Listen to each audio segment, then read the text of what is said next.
Welcome back to Las Vegas, and we are getting set for match number 3 of the PBA Scorpion Championship. Youngjin Koo, your 4 seed, has moved on. Up next, the number 2 seed, Jason Belmonte, and Kimberly standing by with Jason. So, Jason, you've done your warm-up. How are the lanes for you this morning? They're a little trickier than what we've been playing on all week. So I'm going to have to probably play a little straighter than I had in qualifying in the finals, and just throw the ball where my eyes are looking and hope the pins do the rest of the work for me. All right. Well, good luck to you today. Appreciate it. Very interesting contrast. The lefty Koo taking on the two-handed thrower, Jason Belmonte. The number 2 player owns 1 PBA Tour title and is a PBA Rookie of the Year representing Australia. Belmo, Jason Belmonte. That 1 career title coming March 29th, 2009 at the Bowling Foundation Long Island Classic, where he beat his good buddy, Michael Fagan, or as Jason refers to him, Mick. Jason's got a bunch of nicknames for all of his buddies, but nobody else uses them but Belmo.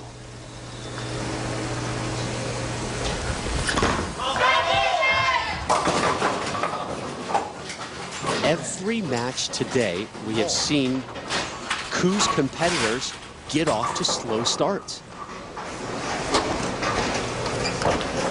We need more. Well, all we've seen all day is right-hander struggle on this oil pattern. They had an opportunity to break the oil pattern down on the right side to their advantage, and that never happened. Now, I've only made this one time in my entire life, but Jason Belmonte can throw a backup ball into the 2-8. Watch this. There it is. We're so used to seeing those balls go right to left. It's interesting to watch it actually go left to right. And I got to tell you, I made that in a tournament back in 1980. It was my first tournament I ever competed in Syracuse, New York as an amateur, and I've never made it since. That's how tough the 2-8 is, or the 2-8-10 rather. Jason Belmonte with that backup ball actually has a legitimate chance to make that. If he would have gotten it a little bit farther to the left, he had a shot at making it. Belmo opens up with an open frame. Koo has started every match today with a strike. And the messenger kicks the 7, and another opening strike for Dr. Koo.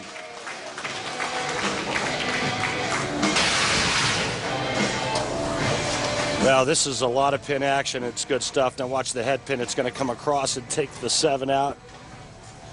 Right like that. That's just some good stuff there. Mr. Koo is unfazed by who he's going up against. It just doesn't matter. It's him, the lane, and the pins right now. Back-to-back opening strikes for Koo. Had 7 strikes in match 1, 8 strikes in his 256-208 victory over Bill O'Neill. Already has 2 here. And his competitor, Jason Belmonte, coming in off an open frame.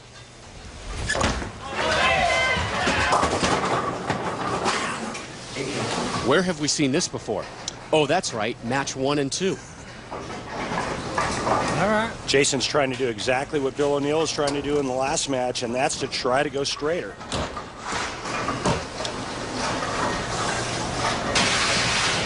These players are trying to go much straighter.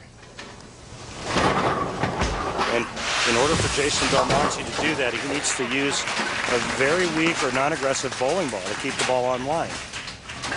Last chance. Ball. Not making a ball change yet, but he just called out his ball selection, saying, you get a chance. Using a tropical heat, and you can see in terms of strength, it's at the bottom of the list, and that's to try to go as straight as possible. The hook is out for tropical heat. We'll see if it's utilized after this shot. Didn't like it. Body language obvious. He's going to make a ball change now, or on his next strike shot, even though he didn't throw that well. It's put him in a bad position because he knows he has to be too perfect. He's going to go to something a little stronger. It's left of target the whole way, and a nice break, only leaving the 6-pin.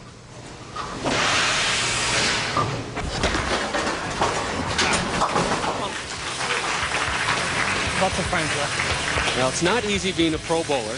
It's tougher when you have a wife and baby daughter. It's even more challenging when your home is in Australia. The travels and travails of being Jason Belmonte when we return. Scorpion Championship from Vegas rolls on. Jason Belmonte in the fourth on the right lane. Didn't like that finish. I like his effort in the fifth a little bit more, Randy. A little late kick there on the 10-pin. That's his first strike of the match. Yeah, he kind of caved the big four in. But Koo, third frame, right lane working on a double. How about that pin action? Trips the 6-pin for a 3-bagger. Left lane, fourth frame. Another 10 in the pit. Now, right lane looking for 5 in a row. Swish zone for Koo. Now looking to crack open a 6-pack, Rob. Just a pinch high leaves the 6-pin. Koo firmly in control of this one with a 53-pin advantage over the Australian Belmonte. And nobody outside of Koo has been able to figure out the lanes today, and it's probably because Koo, the lefty, has been on the left side. Everybody else has been on the right side of the lanes and having issues. Well, all the power players on the right side did a very poor job of breaking down this oil pattern. And we're seeing it with each and every right-hander. Dan McClellan, Bill O'Neill, and now Jason Belmonte. Just the second strike of this match for Belmo. And it may be too little too late. He did go to a ball change and went to something stronger on that shot there. But young Jin Koo jumps out to that quick 5-bagger, and Belmo finds himself with a 43-pin deficit. So Belmo has gone open frame, spare, spare, spare, and then a pair of strikes. Here he is to start the 7th, down 43.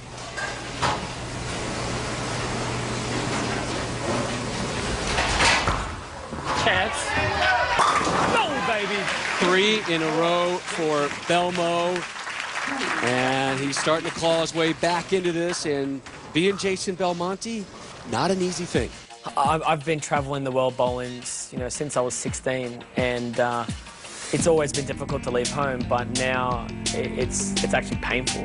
With technology now, I can get sent emails and videos, and I can Skype with them, which obviously helps, but at the same time, it's also even more frustrating because you actually can see what you're missing out on.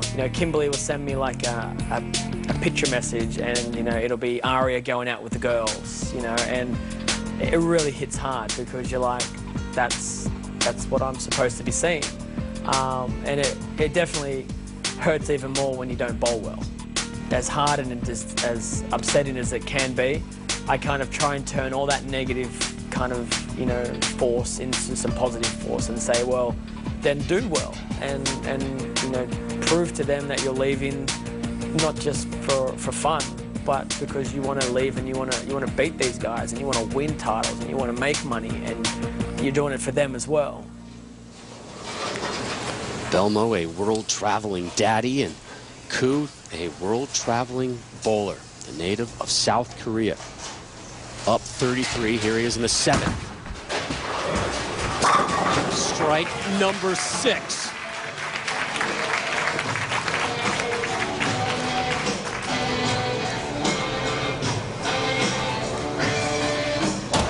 Koo bowls in the KPBA, the Korean Professional Bowlers Association. Owns a total of 7 perfect games and 2 800 series. Does Koo.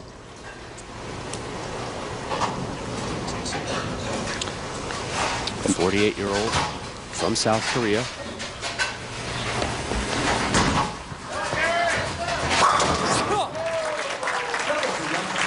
He's in great shape to move on to the finals, and it would be an all-Korean final. I just don't see how he can lose this tournament. Unless he finds the gutter. All right, Randy, I have a little break. Here is your More of What Matters to You fan question brought to you by the makers of One Today. I'll give it to you. You can answer when Belmo's done. What was the best performance by a player that you have seen on TV? That's from Anthony on Staten Island.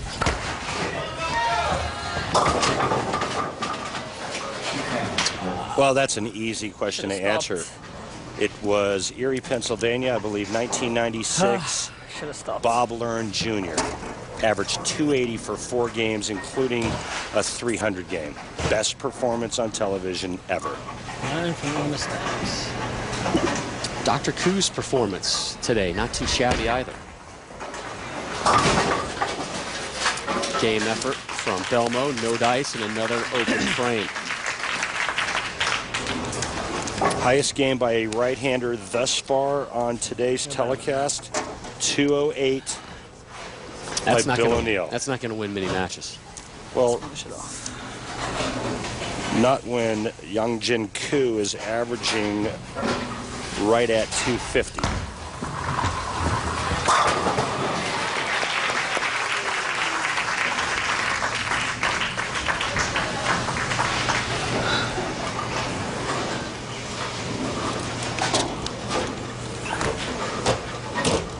It's nice to have a 57-pin lead with 2 frames to go. Talk about a cushion. There he is with that unorthodox hold to go with the unorthodox wrist brace. That one sounded awfully soft. A little slow with the speed. Everything unorthodox. His grip, he uses 4 of his 5 fingers. The only finger that doesn't go into the bowling ball is his index finger. He wears the wrist brace a lot like Mike Scroggins. Doesn't use the wrist brace on spare shots. Takes it off so he can break his wrist back and throw a much straighter, flatter shot. See how that ball has about like 4 revolutions going down the lane? That's why he takes that wrist brace off. Randy, what hides behind those glasses? A very complex and deep man. You don't want to know. You don't want to know. Young Jin Koo has just steamrolled the competition today. There's his first bad break of the day, really. But it's all over him.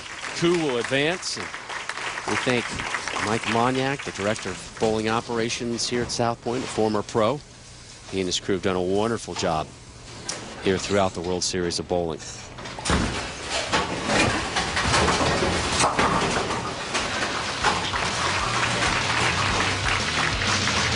So up next, uninterrupted coverage of our title match. Korean Jun Young Kim makes his American TV debut versus fellow South Korean Young Jin Koo, the Scorpion Championship, when we return.